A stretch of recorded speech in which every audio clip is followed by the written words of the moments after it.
வணக்கங்க. இன்றைக்கி நம்ம மாடி தோட்டத்துக்கு தேவையான உரங்கள் எல்லாமே வாங்கியிருக்கோம் ஃபஸ்ட் டைமாக.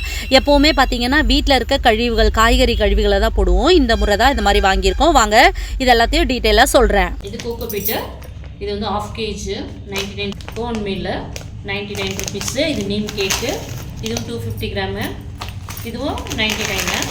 இது எஸ்எம் சால்ட்டு, இதுவும் 99 ருபீஸ் தான். எல்லாமே ஆஃபர் விலையில் இருந்ததால் எல்லாமே 99. இது தனித்தனியாக வாங்கினா விலை அதிகமாக இருக்கும். இது மொத்தமாக வாங்கினதால் இது எல்லாமே 99 தான். அப்புறம் இது வந்து மஸ்டர்டு கேக்கு, இதுவும் 250 கிராம் தான். இதுவும் 99 ருபீஸ் தான். இது வந்து பயோ டிஏபி, இதுவும் 99 தான். தனித்தனியாக வாங்கினா விலை அதிகமாக இருக்கும். இப்போ நான் மொத்தமாக வாங்கினதால கொஞ்சம் கம்மியாக இருக்குது. இது என்பிகே, இதுவும் 250 தான். இது வந்து 150. இது வந்து வெர்மி கம்போஸ்ட், இது 1 கிலோ, இதுவும் 150. இது மட்டும்தான் 150. இதெல்லாம் வெறும் 99. ஆனால் நான் வாங்கினது மொத்தமாக வாங்கினதால இதோட விலை வந்து 300 ரூபா தான். மொத்தமாக வாங்கினதால இதோட விலை மொத்தமும் 300 ரூபா தான். நீங்கள் தாராளமாக இதை வாங்கலாம். நீங்களும் வாங்கி ட்ரை பண்ணுங்கள். கிறிஸ்மஸ் ஆஃபரில் இருந்தது, அதனால இதை வாங்கியிருக்கேன். இதை வாங்கி எங்கள் மாடி தோட்டத்தில் யூஸ் பண்ணுறேன்.